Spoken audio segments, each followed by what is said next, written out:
I am John Cooper. I sing and play bass for Skillet. Great. Well, thank you so much for joining me backstage at Uproar. How are you guys enjoying the tour? It's such an eclectic mix of bands. Like, I love it. Yeah, oh, good. Thank you. It's been awesome. I think we've done about 8 shows, maybe 9, and it's just been awesome. So much fun. It is. There's a lot of great bands, so bands that I really like. Sometimes you tour with bands you don't like. I've heard horror stories. Yeah. Sometimes, but I like the bands, and I love their music, and it's been awesome so far. So, I mean, when you guys are out with, several months, on these tours, do you ever find that, each band kind of pulls some influence from those around them? Let's see. I mean, I assume that. I know that I do. I know that my music and stage performance and everything, the way you dress, I think it's probably all a bit of a montage of influence from the people you grew up listening to. But I think I think you can't help but to be influenced by your contemporaries. And so that's always, they say, the highest form of flattery if somebody borrows something from you, So I imagine that that's going on out here. Probably no one would admit it, though.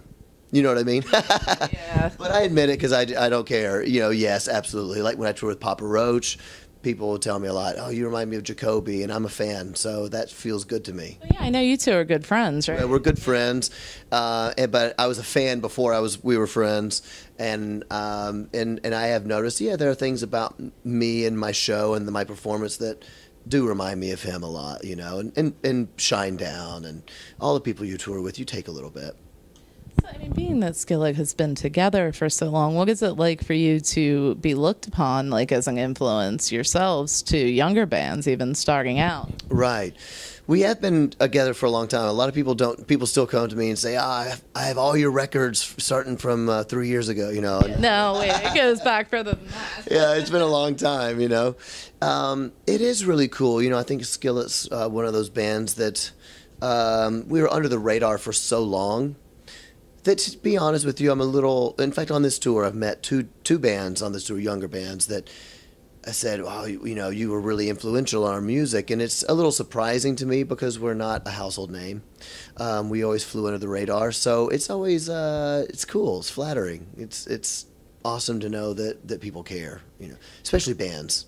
What was the moment like for you when you guys I feel that Skillet's definitely reached like a mainstream success level now. I mean, there's a lot of rotation on radio, especially here in Philadelphia. What was that moment like when you kind of crossed that threshold? It wasn't clear when it happened. It is the only reason it's not a great story, because we had worked, it was like our 6th record or something, 7th record when we were released Monster as a single. And, it was one of those songs that, I just was like, this is a no-brainer. This is a really, hooky song. People are going to love it. And it didn't go as well as I had hoped. I mean, it was a lot of work. We had a lot of stations saying, nope, not going to play it. It's too this, it's too this. And it was such a fight that we didn't think it was going to go top 15, and then it finally went top 15, and then it was a fight. 3 months later, it finally went top 10, and it was so much work. And there was a time when all of a sudden I just kind of realized, oh, I think this is like a hit song. It just took 8 months, Yeah. So once I think we finally realized that, it was just kind of hard. It's just very weird to feel like you finished a race but never knew when the end was. You just kept going, and then, oh no, the race was done a while back. So that was a pretty cool thing. And when we started playing with bands that would come up to me and go, oh, I love your song Monster. I was like, I can't believe they know one of our songs. That was pretty awesome. So do you feel like you kind of had an easier time with Rise? Certainly, I don't know if we had the hit status that we had with Monster. It was one of those songs that was very it was just everywhere all at the same time with NFL and WWE and video games. It was all happening. But certainly, once you get your foot in the door, people are a little more open to what you do, So certainly it's been a little easier this go around.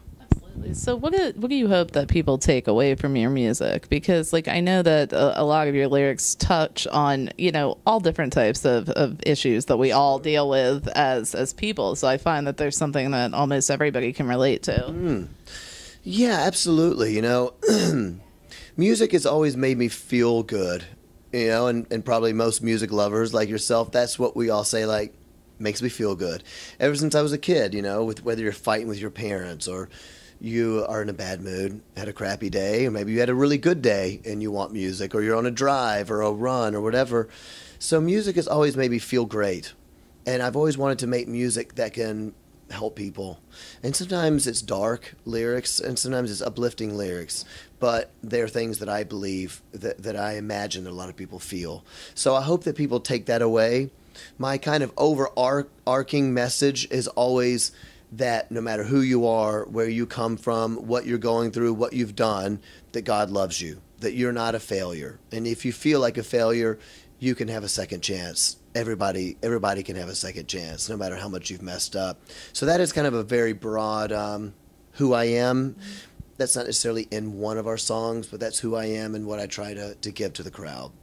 Oh, absolutely. So, you mentioned talking about, music being very therapeutic and it can, get you out. It's happy times and, unpleasant times also. But, when you're performing these songs and you're in that headspace, especially with some of the darker songs, is it hard to kind of relive those emotions like on the stage?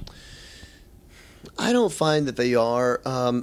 It might be different for all, singers. I don't know. For me, it's not at all because it wasn't kind of like, maybe you could write a song, something you're feeling one time and never feel that again, but mostly you write songs about who you are, and it's feelings that you remember sometimes too well. So, I find when I sing my songs that I believe it. And it's certainly easier when a crowd is singing them back with you. That's pretty easy, It's pretty easy for Bono to feel it, probably. So, yeah, certainly when a crowd starts singing your songs and you realize, I've written something that I believe, and they believe it too. That's what it's all about. Absolutely. That's the best part of this job. So, one of the biggest changes in the music industry has obviously been the uprise of social media and all that. What has that transition been like for the band? I'm sure now, you look out and see a sea of cell phones rather than a sea, Yeah. There are some really wonderful things that have happened because of the internet. One of the biggest benefits for Skillet was because, as I mentioned, I think it was, if I counted them, 6 or 7 records before we had radio success. And when we released a record called Comatose, that was right when MySpace was really, really getting going. That thing, yeah. Yeah, what was that? Well, what is that? How do you spell it? But it was really starting to happen. And for the first time, Skillet had always been a word-of-mouth band. And, word of mouth was a lot harder before the internet age because it was literally word of mouth, physical mouth. Yeah. You got to go see this band play. And then next thing you know, MySpace comes out. We release this record, Comatose. We don't have a single radio hit. We didn't break top 30 in any format. And that record is almost at 1 million units now. And it was, at the time, it was people sharing on MySpace. I met so many kids that were like, I heard about you from my friend's MySpace. I heard about first time I heard Skillet was my friend's ringtone, because ringtones were just getting popular. I remember those. I got so many people. I heard of Skillet because my friend's ringtone. I was like, who is that? You got to hear it. Check out my MySpace. And that sold us a lot of records. So you got to be thankful for that there are new mediums now. It doesn't have to be radio. It can be lots of other things. So I'm thankful for all of that, for sure. Oh, absolutely. I feel like some of the shroud of mystery has been pulled off of rock and roll a little bit, but absolutely. At the same time, it's one of those things that's definitely a blessing and a curse at the same time. It's a lot more work now because, I send... A lot more to maintain. Yes. I send approximately 300 tweets every day back to fans. That takes a long time. Yeah. And you got to kind of remember what they were asking you, and sometimes people get mad if you don't do this or this, and you can't make everybody happy. But it is a lot to maintain. But the great thing is like, imagine we could have tweeted Tommy Lee when we were growing up, What's Tommy doing today?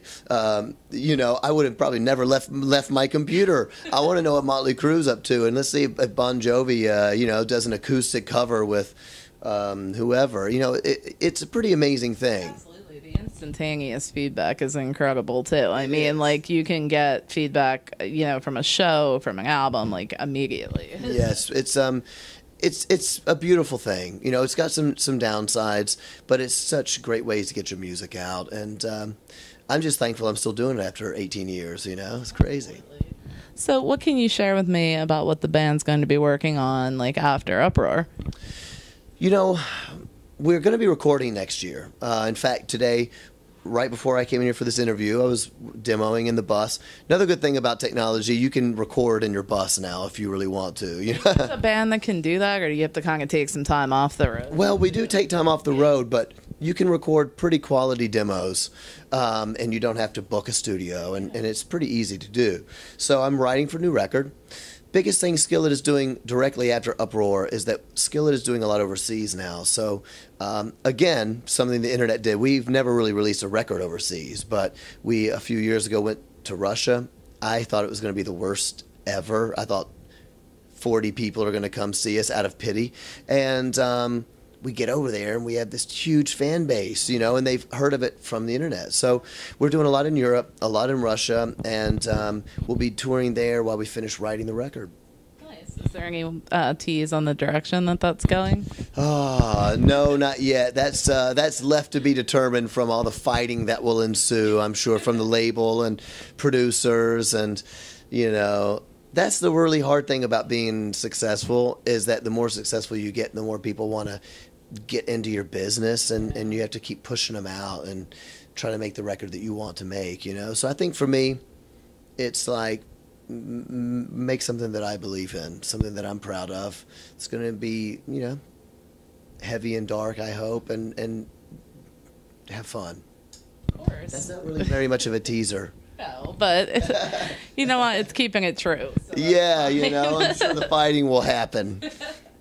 So, you know, during the recording process, I'm always curious, you know, do you ever get a feeling about a song, like, as a single and go, you know, I think this one's going to be the one to catch on, and then you're surprised by something else that fans gravitate towards? You know what? Yes, all the above. I mean, anything can happen.